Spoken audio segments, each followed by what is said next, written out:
All in good time. Okay, well, I hope everybody is doing well today. We are almost done with the first week of the second grading period. I'm actually catching myself now. I'm not saying 6 weeks because it's 5 weeks. A couple things I want to go ahead and do today. One, if you haven't turned in your assignment over logic and truth tables, go ahead and get that done. And we'll talk about our focus activity. So I think yesterday, didn't we do numbers 6 and 7 together? Okay. Were there any other questions on it we wanted to take a look at? Do we need to review the behavior for unions, intersection, the inclusive or exclusive? Hello. Oh, thank you. Brian. There you go. Okay. All right. So no questions on the assignment? No? Okay. Well, I believe I scheduled logic and truth tables. We got that quiz coming up on Monday the 7th. All right. We began implication and equivalence yesterday. We'll continue that. Okay. So let's move on to our focus activity. All right. We have a histogram. It turns out to be a frequency list. Consider the frequency histogram for the distribution of the time t in minutes of telephone calls that Helen made last week. Okay, so here we go right here. And then it says, complete the frequency table for this distribution. So any phone calls lasting between, anything that was considered a phone call where we actually made contact, up until and including 5 minutes. Let's see, how many of those were there? Okay, so there were 12. Then between 5 and 10 minutes, there were 4, 10 and 15, 6, and last up, 8. There we go. Okay. Now again, you'll notice this is coming off a previous paper exam. You've got the marks here. Again, if it gives you just 1 mark, that's pretty much a guaranteed answer. It's right there in front of you. In fact, this one says, write down the modal class. Well, what's the mode mean? Yeah, the class that has the most elements in this case. Okay, it's not just the element that appears the most, because we don't know exactly what that is, but I would say it's what? There we go. 0 less than t, which is less than or equal to 5. Perfect. Now it says write down the mid-interval value of t less than, or excuse me, 10 less than t less than or equal to 15. Okay, I would say 12.5. I would say 12.5. I was actually looking at the resource on this, and their answer on the mark scheme was like this one was 3, this one was 8, and it had rounded up on those, and it was just kind of bothering me because for one, even if a phone call lasts less than a minute, it still counts as a phone call. It can be anything, greater than 0. In this case, I felt that if they really wanted to go ahead and do that, they probably should have stated more specifically what they wanted, because it felt to me like they were just rounding up to the nearest minute. Okay, so that's just kind of my little thing on that, but I do agree with 12.5. All right. And then it says, use your graphic display calculator to find an estimate for the mean time. Okay. So what I want to do, how have we done this before? Okay, so this one right here would be 2.5, then this one right here would be 7.5, and then we have our 12.5 that we just got, and then we finish up with 17.5. Okay, so let me go on over to the calculator. So we need to put in this data. Okay. Okay, so I have a sign inverse here that we don't need. Let me get rid of that. All right, let's go home. Okay, so I'm going to choose new document, list the spreadsheets. This is one that I do need spreadsheet for. So again, I'm just going to label these X and Y. It doesn't matter what they are as long as you know, in this case, X represents the midpoint. Y is going to represent what? Starts with the F. The frequency. Okay, so I believe the first one was 2.5. Then we had, what was the next one? 7.5? 7.5, 12.5, and then 17.5. Okay. And then I believe the first one was 12, 4, 6, and 8. Is that right? Okay. All right. So I've got my data in, the midpoint for each class, the number of phone calls that lasted in that particular interval. And what do I do now? Menu, statistics, stat calculations. Now, why is this one variable? I see two columns. Remember, it's frequency. That frequency tells me the number of times that appears in that particular class. So like for the first one, when we go ahead and find the average, we just go ahead and use the midpoint. So there would be 2.5 12 times. Then we would see 7.5 4 times. Does that kind of make sense if you were actually to generate the values? Okay. So number of lists. So see, normally it says X1 list, Y1 list. If I am talking about two different sets of data, say for a scatter plot. So for this one, I'm going to go ahead and choose X. And this time, Y does represent my frequency list. Okay. C here is where all my information is going to show up. Okay. And let's see. Looks like the mean is roughly what? Okay, 9.17. There we go. 9.17. Let's see if I can do this well. 9.17. Well, I got everything okay except for that decimal. I am getting better with the mouse, though.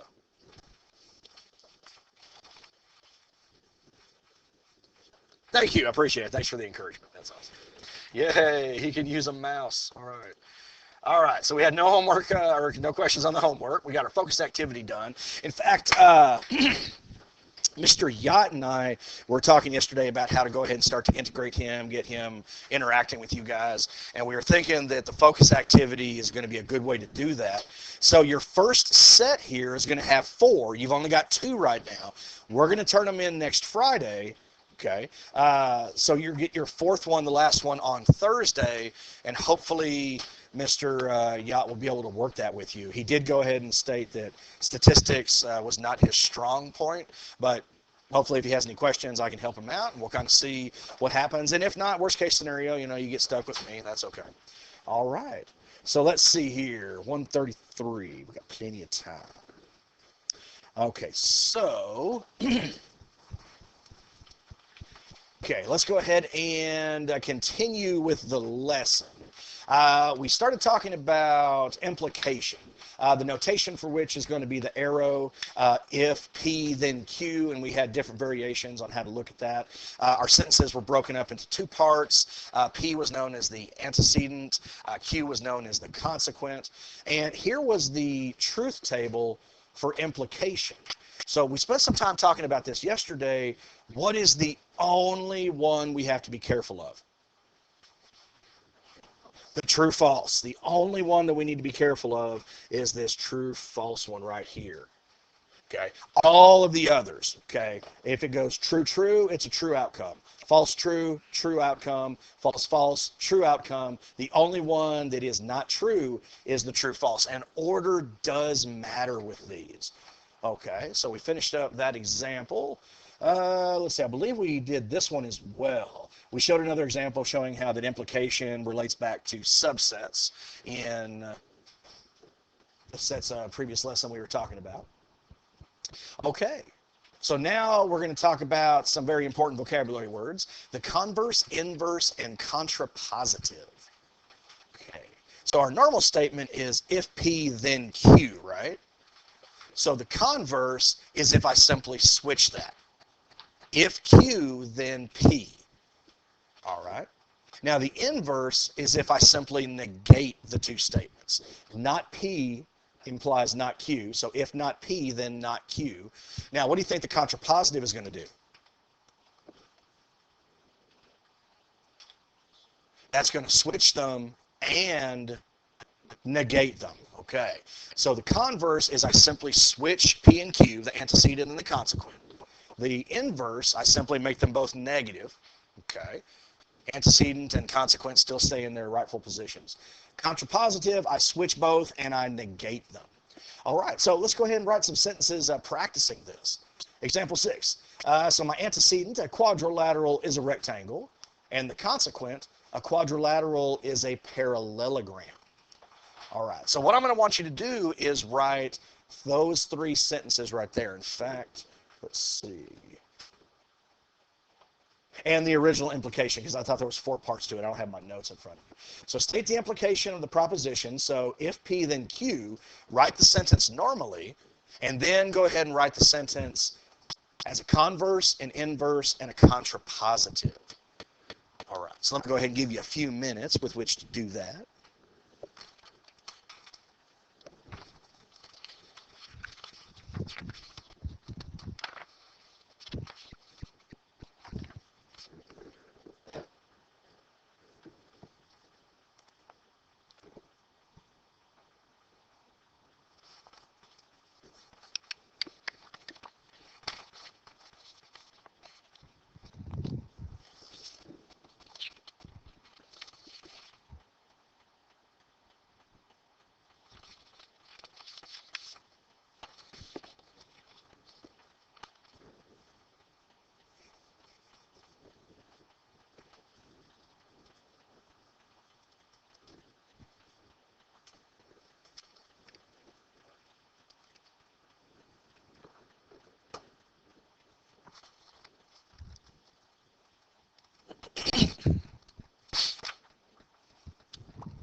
Is everybody about ready? Or does anybody need a few more seconds? Looks like a few people are still writing. While those people are finishing up, I'll go ahead and tell you something that I have never done in my entire academic career, but this year is kind of different, so kind of forces me to adapt and change a little bit. You know how they're really keeping track of everybody making so many copies per year, and I've admittedly used a few. Okay, few. Okay, so I'm trying to do everything I can to kind of keep the copies down, but because of that, I'm only making like 2 extra copies of everything just in case a new student comes in. And in fact, that should be happening very soon. I'm actually wondering, a new student should have already joined us, so we should have 31 total. So kind of wondering where that gentleman is. But because there's not going to be extra copies like we have seen for the entire year so far, what I did, as we go through the focus activities, I'm going to post them to the website. Okay, so if you do happen to lose or misplace one, you can just go to the website, print yourself one off, good to go, and we don't have to worry about any of the extra copies, and we'll see what happens. Okay, hey. I am just about to hit 14,000 copies. a few, not a lot.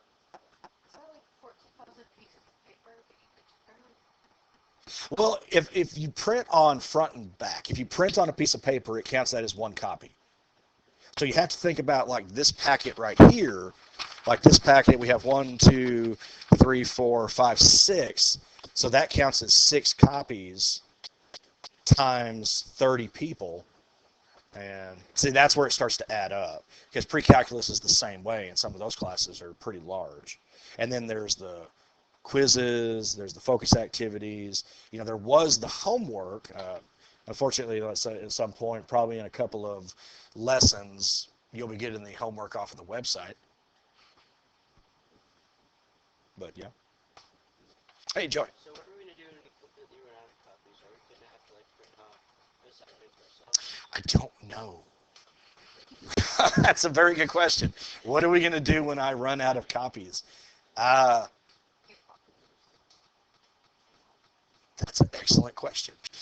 I'm kind of hoping that this is the case because the company is paying so much attention to the number of copies that each teacher is making. That kind of makes me believe that we are leasing these machines instead of purchasing them. Because if we purchase them, there shouldn't be any cap on the number of copies you can make, at least realistically. So I'm thinking that through the course of the year, some teachers are going to use more than others. So should I go over, I'm kind of hoping that that will even out maybe with a few teachers who didn't. That's my hope anyway. We'll see. I don't know. So when I do run out of 40,000 copies and I go to the office, think of the children. Just try to get them. It's for the children. It usually doesn't work, but I can try it. Okay, are we ready? Okay. All right, so the normal implication statement, if P then Q, I would just say something like, if a quadrilateral is a rectangle, then a quadrilateral is a parallelogram. Okay, just for the very first one. Okay. Very straightforward. I went ahead, abbreviated some of the words, but the sentence is there. Now, as we go through, the next one be the converse. Remember, that was if we switch. This is if Q implies P. Stephanie, what'd you write down for that one? For B, yes, ma'am.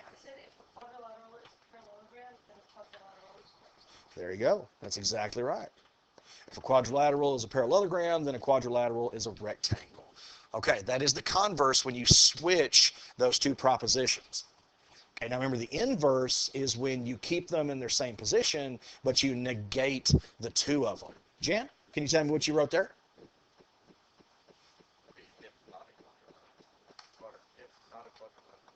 So, I don't know if that's where I put the not. So if a quadrilateral is not a rectangle, then a is what? Parallelogram? It is a parallelogram? Not a parallelogram. There we go. All right. So if a quadrilateral is not a rectangle, then a quadrilateral is not a parallelogram. So the converse is to simply switch the two. The inverse is to negate the two. The contrapositive is to switch and negate the two. So Ethan, what'd you say for that sentence? Yes, sir. There you go. If a quadrilateral is not a parallelogram, then a quadrilateral is not a rectangle. There we go. Yeah, I think you said square, right? That's okay. That's okay. All right. So those are some vocabulary words that will come up. I've seen them occasionally show up on a paper exam. Not a lot, but it's one of those items that it's a good idea to know what they mean, okay, in terms of our statements here. Okay. So let's see here. Now we're going to talk about equivalence. These are your if and only if statements. And I'm actually kind of considering stopping here for the day. Well, the only reason I'm seriously considering this is because we're about to move on to a new term with brand new behavior, and we're missing over a third of the class. Now, we could continue and believe that these people will be responsible and go visit the website. That was a good one. I think that's the funniest joke you can tell here, Mr. Clark. All right. So we went over the definitions. That should be pretty easy to catch up on. I just don't want to...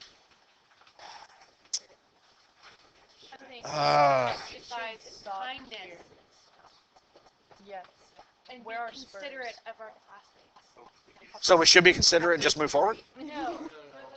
Considerate with their classmates because they will make children. I know. I don't want...